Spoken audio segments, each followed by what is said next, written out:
Hey Internet! This is kind of awkward. Today I want to talk about something that I think is a little relevant in all of our lives. Well, the lives of the American citizens. I don't know how it works in other countries, or really any other state.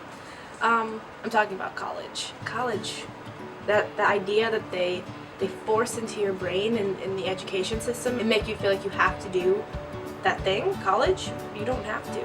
I'm from New York State. I'm born and raised New Yorker. I go to a SUNY school.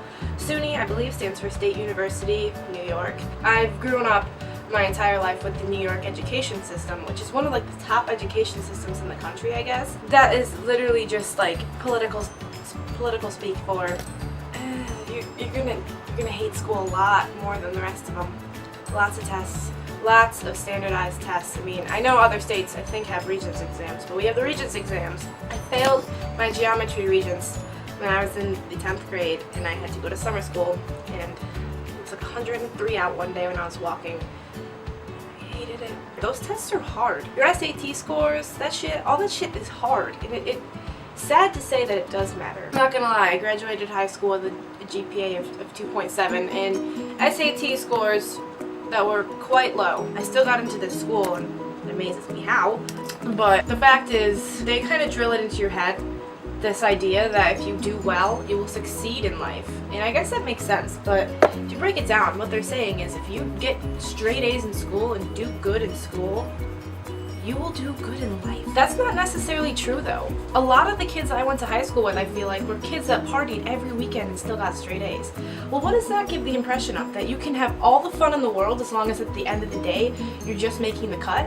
Nothing wrong with people who party all the time. Nothing wrong with people who get straight A's all the time. It's a part of life. I think one of the things that people don't realize is that you can go into college undeclared. You can go in undeclared, which means basically that you don't know what you want to do, but you still want to go to college. So you can get all your gen eds out of the way, and I don't know if they're everywhere, but the gen eds are the general education requirements for your state or college. College is hard. I'm not gonna lie. If you think high school is hard, college is hard on a completely different level, in the sense that you have all this freedom and all this time, and now it's your responsibility. You have more responsibilities in college than you ever would have in high school. And I always say this, I feel like high school never prepared me for college, in the sense that high school, I had English every single day. I now have English once a week. Like in my college, you usually don't have repetitive classes. Instead of 2 hours Monday, Wednesday, Friday, you'll just have a 6-hour class on Monday. I kind of like having it like that, having a 6-hour class Monday as opposed to Monday, Wednesday, Friday, 2 hours. It does suck a lot, and I know people who do have that system for their college, and there's nothing really wrong with it. But I don't know. I don't really know what I'm ranting about here other than I'm stressed out. Midterms are in 2 weeks, and I didn't even realize. I feel like I just got here again. Like I feel like the semester just started. I can't sit here and give you advice completely about college. I'm a college freshman. I'm in my 2nd semester of college. I did really bad in high school. All I can say is that you don't have to go to college if you don't want to. But I'm being serious. Like, you don't have to go to college if you don't want to. And just because you did awful in high school doesn't mean that you shouldn't go to college or that you should drop out, because I know it's hard. College isn't going to get much easier for you. You have to want to do good in order to do good. Yeah, you have to want to do well in college. And I don't know how it is for people who are majoring in English or math. Can you major in math? I have a friend back home, I believe she's majoring in becoming a teacher now. I think before she was just doing her gen eds. But her setup would be completely different from mine. I'm a photography major, and it's going to be completely different for somebody else. Everyone goes through stressful, hard, difficult times in college, and I'm not saying it's not going to get easier. I don't know if it's going to get easier, but I know for a fact that if I want it to get easier, I have to try harder, and I have to put in all the time and the work. That, in high school, you flunk a math test. It doesn't matter now, you're in college, but that one math test at the time could seem like the hardest thing in the world and the only thing that matters. And in college, it's going to feel that same way. You're going to have a project or an assignment that's going to feel like the death of you. That's going to feel like if you don't do it right, then you might as well just drop out. First of all, what does that say about the education systems? If things are so hard that people would rather drop out or commit suicide than have to partake in those events. think the message I want you guys to walk away from this video with is that college is hard, but you can do it because I'm doing it, and I was a shit student in high school. I was awkward, and I'm still awkward. I never really talked in class. I didn't answer when I knew the answer. I failed tests because I didn't like doing my homework. I almost failed the 10th grade because I just didn't like to do anything. But I'm here, I'm in college, and you can do it too. You can go in completely undeclared, or you don't have to go to college at all. The idea of college is this thing made up that if you don't go to college, you're going to be deemed worse of a human than the rest of them. Yeah, it's going to be hard to find a job, but if you're not concerned about finding a job, if your only pursuit in life is happiness, first of all, high five for you.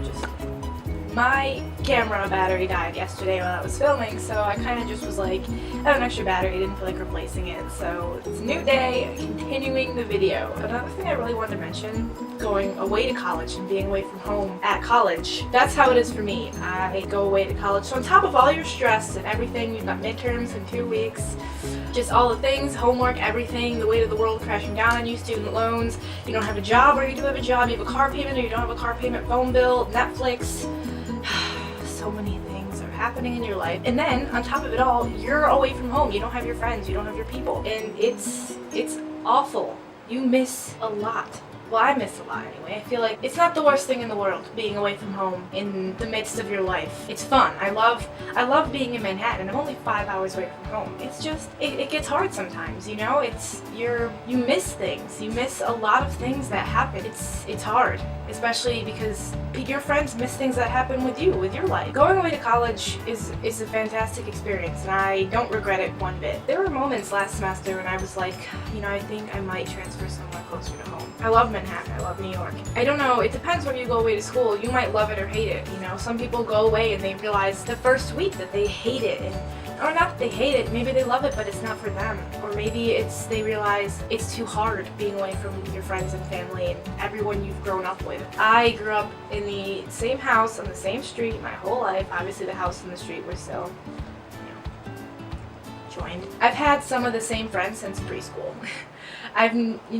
Most of my friends I've had for a long time, and you go to school and you do lose touch with a lot of people, and, you know, I could give you all the advice in the world on how to stay in touch, but none of it's gonna, you know, it changes. Your friends have jobs, and they have cars, and they have college too, most of them, or they have high school still, and you have class too. If you might have a job and a car and all those things you have to tend to on top of your classes, and you do have friends at school sometimes, and they might not be a lot of friends, but you do things together, so it's hard to get matching schedules. It's difficult, but it's worth it when you do get to talk to your friends. You have to remember to text back. Remember my last week's video said text back. There's a reason for that, because when you don't text people back, you know, I mean, if it takes you a couple hours, you slowly lose connection. The conversation just dies. It's complicated, but it's how it is. Be the person that texts back. Be the person that texts first. I try my hardest to be the one that texts first, even if I can't respond right away, or even if I know I'm about to go to class and I have to say I'm sorry I have to go to class. I still try to say hey. And if there's a group chat, I always try to just say something, just so,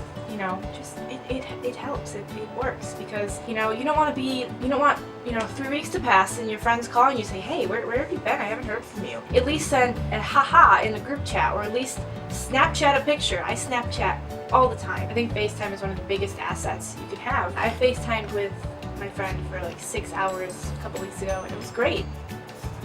I'm gonna wrap this up really fast. My point being that it can be hard moving away to school. I have lost friends. There are people at home that I don't talk to anymore. Not because I moved away, but I think it's just a part of moving away is you build up a distance between yourself and the friends you have at home. And if you don't want that distance to ruin things, some friendships already have a distance before you even leave. The second your friends find out you're going away to school, it automatically puts a wall between you and them. It automatically makes things different, and you don't have to treat it like it's different, even though you know at the end of the summer you're going to be gone. You don't have to let that ruin things, so don't. Try to call, try to text. College really is what you make it out to be. It's not gonna get easier unless you let it get easier. I didn't want to give the message that like college is super hard, and if you did bad in high school, you're gonna do bad in college. No, it's not like that at all. When you go to college, there are a lot of great things. There's so much freedom. That's one of the hardest things about college is the amount of freedom you have, because there aren't people breathing down your neck telling you to do your homework all the time. It's you. You have to do it, and if you don't, that's when you start to fail. It's how you spend the time you aren't in class that makes college the experience that everyone wants it to be. Please comment, like, and subscribe up on my channel. That wasn't a proper sentence, but I'm gonna leave it. Thank you to everyone who has subscribed so far, and tell your friends to subscribe. It would really mean a lot to me. Yeah, happy Monday. Like, comment, and subscribe. Thank you so much. Peace out. I feel so nervous there. People know.